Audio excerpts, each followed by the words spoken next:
Good morning students, welcome back to the e-learning platform of the GS College of Commerce Wardha.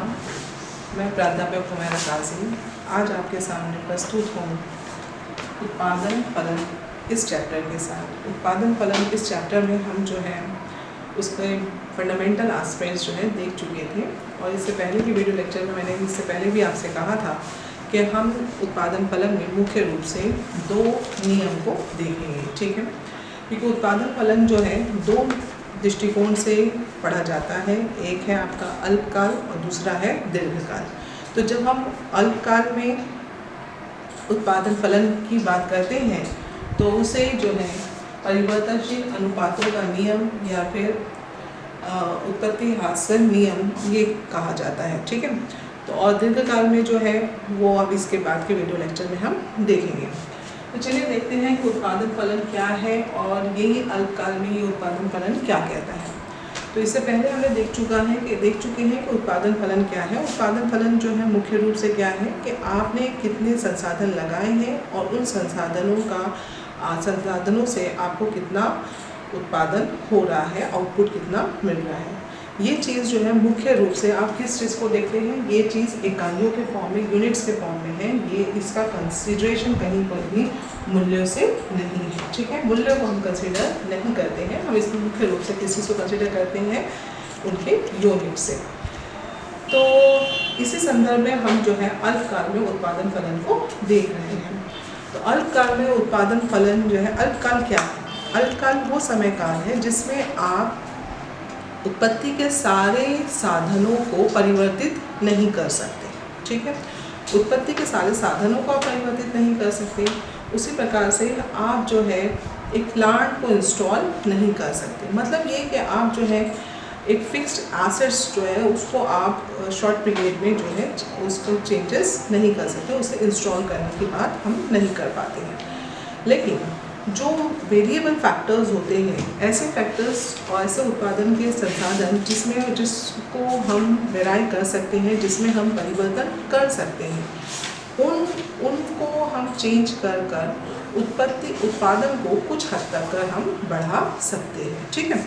तो चलिए हम देखते हैं कि उत्पादन फलन में अल्पकाल में जो हम उत्पादन फलन देख रहे हैं वो क्या है। वो ये है कि भाई यदि हम उत्पादन में मुख्य रूप से जो हम किसी एक उत्पादन के संसाधन को हम उसकी इकाइयों को बढ़ाते हैं तो पहले हमको उत्पादन जो है बढ़ते हुए दर से मिलता है, उसके बाद हमको उत्पादन घटते हुए दर से मिलता है। स्टिल यदि हमने उत्पादन में जो है उत्पादन प्रक्रिया में उस परिवर्तनशील और वेरिएबल फैक्टर की क्वांटिटी को यदि हम फिर से बढ़ा रहे हैं तो उसके बाद जो है उत्पादन हमको ना ही बढ़ते हुए दर से ना ही घटते हुए दर से बल्कि हमको वो नेगेटिव मिलता है, ऋणात्मक दर से मिलता है, ठीक है। तो ये जो है ये बेसिकली लॉ है जो हमको देखना है। चलिए स्टिगलर इस बारे में क्या कहता है, स्टिगलर ने इस चीज़ को किस तरीके से परिभाषित किया है। स्टिगलर का कहना यह है कि उत्पत्ति के अन्य साधनों की इकाइयों को स्थिर रखकर, ठीक है, जो दूसरे फैक्टर्स हैं उनको हम क्या कर रहे हैं, स्थिर रख रहे हैं, ठीक है, वो वेराई नहीं कर रहे। किसी एक साधन की इकाइयों की मात्रा में वृद्धि की जाए तो एक सीमा के पश्चात उस इकाइयों से प्राप्त होने वाली उपज घटने लगती है, ठीक है।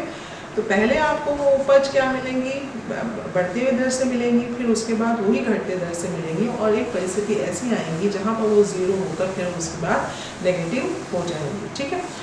तो यही चीज़ है जो हमको इस परिवर्तनशील अनुपातों के नियम में देखना है। ये जो परिवर्तनशील अनुपातों का नियम है जो हम ये आज देख रहे हैं, ये आधुनिक सिद्धांत है जो हम देख रहे हैं, ठीक है। इस आधुनिक सिद्धांत में मुख्य रूप से आप यही देख रहे हो कि आप जो है वेरिएबल फैक्टर्स की क्वांटिटी को यदि बढ़ाते हैं तो कुछ समय के तक आपको उत्पादन जो है बढ़ते हुए दर से मिलेगा, फिर उसके बाद वही घटते हुए दर से मिलेगा और उसके बाद वो ज़ीरो होगा, फिर उसके बाद वो नेगेटिव हो जाएगा, ऋणात्मक हो जाएगा। इसी चीज़ को इस लॉ में बताया गया है। तो हम देखते हैं यहाँ पर कि भाई उत्पादन फलन को में हमने जो है भूमि और श्रम ये दो फैक्टर्स कंसीडर किए हैं, जिसमें भूमि जो है वो क्या है, फिक्स्ड फैक्टर है, ठीक है, वो स्थिर रह रहा है, उसमें किसी प्रकार का कोई परिवर्तन नहीं हो रहा। और जो श्रम है जिसे हम लेबर कहते हैं बेसिकली, वो हमारा क्या है, वेरिएबल फैक्टर है, परिवर्तनशील फैक्टर है, जिसमें हम चेंजेस कर रहे हैं, जिसमें हम परिवर्तन कर रहे हैं। और इन्हीं चेंजेस के कारण हम जो मार्जिनल प्रोडक्टिविटी की बात करते हैं, सीमांत उत्पादन की बात करते हैं, वो सीमांत उत्पादन पहले हमको बढ़ते हुए दर से मिल रहा है, फिर वही हमको घटते हुए दर से मिल रहा है, फिर वो शून्य हो गया और उसके बाद वो नेगेटिव हो जाएगा, ठीक है। तो ये जो आपका उत्पादन फलन है, ये उत्पादन फलन कृषि के क्षेत्र के साथ साथ दूसरे अन्य क्षेत्रों में, जहाँ पर आप मैन्युफैक्चरिंग सेक्टर की बात करते हैं और मैन्युफैक्चरिंग सेक्टर की बात करें, वहाँ पर भी ये लॉ जो है लागू होता है, ठीक है। लेकिन ख़ास तौर पर जब ये नियम और जब ये सिद्धांत दिया गया था, इसको ख़ास तौर पर कृषि में लागू किया गया था, लेकिन आज ये नियम जो है बहुत सारे दूसरे आपके अन्य क्षेत्रों पर भी लागू होता है, ठीक है। चलिए देख लेते हैं कि ये परिवर्तनशील अनुपातों का नियम जो है, जिसमें आपका स्टिगलर का कहना यही है, इसकी डेफिनेशन एक मिसेस जॉन रॉबिन्सन के द्वारा दी गई है, ठीक है। लेकिन अभी हम जो है स्टिगलर की डेफिनेशन ले रहे हैं, क्योंकि वो ज़्यादा ईजी है, समझने में ज़्यादा आसान है। अब इसी को हम जो है इस टेबल के माध्यम से देखेंगे। तो हमारे पास फिक्स फैक्टर है। फिक्स फैक्टर क्या है, भूमि है, ज़मीन है, जो 1 एकड़ है, 1 हेक्टेयर आपकी लैंड है, इसकी क्वांटिटी चेंज नहीं हो रही है, ये स्थिर रह रही है, A1 1 1 1 1, ठीक है, इसमें किसी प्रकार का कोई परिवर्तन नहीं है। आप इसको और इजी तरीके से देखें तो 5 एकड़ ज़मीन जो है या 5 हेक्टेयर ज़मीन जो है वो आप उसको ले सकते हैं, उसमें किसी प्रकार का कोई परिवर्तन नहीं हो रहा है, वो स्थिर है, ओके। हमने जो वेरिएबल फैक्टर लिया है, जो परिवर्तनशील फैक्टर है हमारे पास, वो हमारा क्या है, श्रम है, लेबर है। तो हम यहाँ पर लेबर की क्वांटिटी को क्या कर रहे हैं, बढ़ा रहे हैं, ठीक है। इसमें हम 3 प्रकार के उत्पादन को देखेंगे। एक है आपका सीमांत उत्पादन, जिसे हम मार्जिनल प्रोडक्ट कह रहे हैं, ठीक है, मार्जिनल प्रोडक्शन है। दूसरा है आपका एवरेज प्रोडक्शन, ये क्या है आपका औसत उत्पादन है। और उसके बाद है आपका टोटल प्रोडक्शन, जिसे हम कुल उत्पादन कह रहे हैं, ठीक है। तो ये 3 चीज़ें हैं, ये हमको ध्यान में रखनी है। जो उत्पादन हो रहा है, ये उत्पादन किस में रिप्रेजेंट किया गया है, ये उत्पादन क्विंटल्स में रिप्रेजेंट किया गया है। चलिए देखते हैं। पहला आपका ज़मीन जो है, वो भूमि जो है वो फिक्स्ड फैक्टर है, उसकी क्वांटिटी में किसी प्रकार का कोई परिवर्तन नहीं है। पहला फैक्टर हमने लगाया और एक लेबर की क्वांटिटी लगाई, तो उससे हमको जो मार्जिनल प्रोडक्शन मिला वो कितना है आपका 20 है, ठीक है। 20 है, औसत में भी कितना आएगा, 20 आएगा, उसमें कोई परिवर्तन नहीं रहेगा। और आपका टोटल जो है वो भी कितना है, 20 क्विंटल्स रहेगा। उसके बाद हमने एक और लेबर की क्वांटिटी बढ़ा दी, ठीक है। अब आप देखिए, आपका जो उत्पादन है वो बढ़ा 20 से 30 क्विंटल, ठीक है। इसका इफेक्ट आपको टोटल पर देखने को मिलेगा, 20 + 30 आपको कितना हो गया, 50, ठीक है। और यही 50 को जब हम 2 से डिवाइड कर रहे हैं, तो हमें औसत लागत, औसत उत्पादन मिल रहा है, जो कितना है 25, ओके। अब एक और आपने लेबर की क्वांटिटी बढ़ाई है, ठीक है। उसके बाद आप देख रहे हैं वो मार्जिनल प्रोडक्शन आपका बढ़ गया, वो कितना हो गया, 40 क्विंटल्स। 40 + 50 दैट इज 90, ठीक है। 90 को आप 3 से डिवाइड कर दीजिए, 30 क्विंटल्स। ये हो गई आपकी औसत उत्पादन। अब आप देखिए, पहले ये बढ़ा 20 से 30 क्विंटल, 30 से 40 क्विंटल, आपने फिर से जो है उत्पादन में एक और लेबर की क्वांटिटी को बढ़ा दिया। तो लेबर की क्वांटिटी बढ़ाने के बाद अब आपका उत्पादन बढ़ा नहीं, बल्कि क्या हो गया, घटा, ठीक है। वो कितना हो गया, 30 क्विंटल्स। आपने इसको ऐड किया टोटल में, ठीक है। 30 + 90 आपका आ गया टोटल उत्पादन कितना है, टोटल प्रोडक्शन कितना हो गया आपका 120। 120 को आप 4 से डिवाइड कर दीजिए, कितना हो गया 30, ओके। तो ये जो आपका पहली स्टेज है, यहाँ पर आपको पहले उत्पादन क्या मिल रहा है, बढ़ते हुए दर से मिल रहा है। ये स्टेज खत्म कहाँ हो रही है, जहाँ पर आपका MP किसके बराबर है, UP के बराबर है, ठीक है। आपका एमपी किसके बराबर आ गया, एमपी के बराबर हो गया, वहाँ पर ये स्टेज खत्म हो गई। ये जो फर्स्ट स्टेज है, पहली अवस्था है, इसे क्या बोलते हैं, बढ़ते हुए प्रतिफल का नियम। ठीक है, इंक्रीजिंग रिटर्न्स यहाँ पर आपको मिल रहा है। उसके बाद आपने स्टिल एक और फैक्टर को यूज़ किया, एक और वेरिएबल फैक्टर की क्वांटिटी बढ़ाई। अब आप देख रहे हो कि आपका उत्पादन जो है, मार्जिनल प्रोडक्शन है, वो 30 से कितना हो गया, 20 क्विंटल्स। आप देख रहे हो कि आपका जो टोटल प्रोडक्शन है वो आपका 120 + 20 140 हुआ, और इसी 140 को आप 5 यूनिट से डिवाइड कर दीजिए, आपको एवरेज मिल रहा है कितना, 28। फिर आप स्टिल क्वांटिटी बढ़ा रहे हैं और यहाँ पर आपका मार्जिनल प्रोडक्शन क्या हो गया, 10 हुआ, और उसके बाद वो कितना हो गया, 0।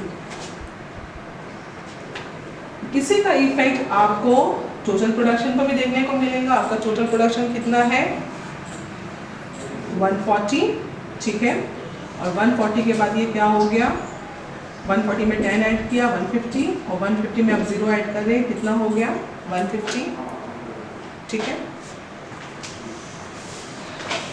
अब इसके बाद जो आप स्टिल नए फैक्टर, नए जो लेबर्स है, उसको, उसकी क्वांटिटी यदि आप स्टिल बढ़ाते हैं, तो अब आपको जो उत्पादन है वो ना ही जो है घटते हुए दर से, बल्कि वो नेगेटिव आपको मिलेगा।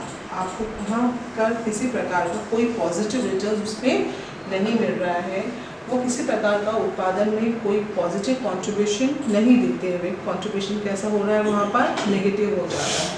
तो यहाँ पर आपका उत्पादन जो मार्जिनल प्रोडक्शन है वो -10 हुआ, उसके बाद -5, और उसी का इफेक्ट आपको टोटल प्रोडक्शन में दिखेगा, 140 और वो 135 हुआ, और आपका औसत उत्पादन भी जो है वो धीरे-धीरे क्या हो रहा है, कम हो रहा है। तो देखिए, पहली जो अवस्था है, पहली अवस्था में आपको जो उत्पादन मिल रहा है वो कैसे मिल रहा है, बढ़ते हुए दर से मिल रहा है, जिसे हम क्या कहते हैं, बढ़ते प्रतिफल का नियम कहते हैं। उसका इफेक्ट जो है आप देखोगे, टोटल प्रोडक्शन जो है बढ़ेगा, लेकिन टोटल प्रोडक्शन पहले तेज़ी से बढ़ेगा, ठीक है। दूसरी अवस्था में जो है आपका टोटल प्रोडक्शन बढ़ रहा है, लेकिन उसके बढ़ने की दर क्या हो गई, कम हो गई, 140 150, और उसके बाद वो 150 कांस्टेंट हो गया, ठीक है। और उसके बाद जो है आप देख रहे हो कि इसके बाद की अवस्था में आप जो है, तीसरी अवस्था में जब हम आएंगे, तो वहाँ पर आपका जो उत्पादन है वो कैसा हो जाएगा, ऋणात्मक हो जाएगा, आपका नेगेटिव रिटर्न्स देगा, ठीक है। और यहाँ पर ये टोटल प्रोडक्शन जो है वो भी घटना शुरू हो जाएगा, ओके। ये नेगेटिव हो गया, ये घटना शुरू हो गया, और आपका औसत उत्पादन भी कम होगा, ओके। तो यहाँ पर आप देखो कि पहली अवस्था जो है, यहाँ पर आपका एमपी किसके बराबर है, एपी के बराबर है। दूसरी अवस्था में आप जब आओगे तो वहाँ पर आप देखोगे कि आपका जो एपी है it's greater than MP, MP से क्या है, ज़्यादा है, ठीक है। और तीसरी अवस्था में आप जब देख रहे हो, तीसरी अवस्था में आप देख रहे हो, तो ये तीसरी अवस्था में ये जो है घटना शुरू हो रहा है, ठीक है।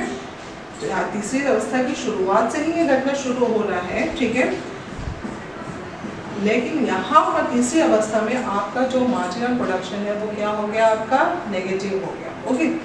तो ये 3 अवस्थाएं होती हैं, और ये 3 अवस्थाएं जो है यही आपका परिवर्तनशील अनुपात का जो नियम है उसको दर्शाती है कि पहले आपको जो उत्पादन है वो बढ़ते हुए दर से मिलता है, उसके बाद जो आपका उत्पादन है वो घटते हुए दर से मिलता है, और उसके बाद वो नेगेटिव हो जाता है। जो उत्पादन है वो आपका मार्जिनल प्रोडक्शन जो है वो नेगेटिव हो जाता है।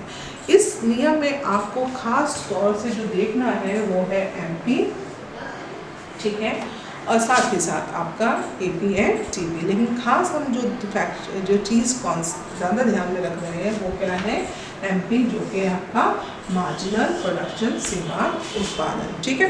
तो ये सीमांत उत्पादन का ही इफेक्ट आपको किस पर मिलता है, टोटल पर, और इसी का इफेक्ट आपको औसत पर भी देखने को मिलता है, ठीक है। तो ये 3 अवस्थाएं हैं, और पहली अवस्था जहाँ पर आपका एमपी एपी के बराबर है, ठीक है।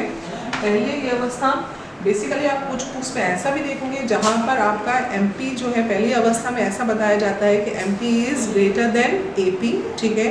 दूसरे इसमें आप देखोगे कि AP जो है AP जो है आपका एवरेज प्रोडक्शन जो है वो क्या है, कम हो रहा है, ओके, लेकिन वो आपका MP से क्या है, ज़्यादा है। और तीसरी अवस्था कुछ बुक्स में आप ये भी देखोगे, कहीं पर आप ये भी देखोगे तीसरी अवस्था जो है ये 0 के बाद यहाँ से आपका माइनस से नेगेटिव से होना शुरू हो जाती है, ठीक है। तो ये जो है ये आपका नियम हो गया। अब इसका हम जो है चित्रीकरण या फिर आपका डायग्राम जो है वो इसका बाद के वीडियो में देखते हैं और उसके बाद के एस्पेक्ट्स उसी में हम डील करेंगे।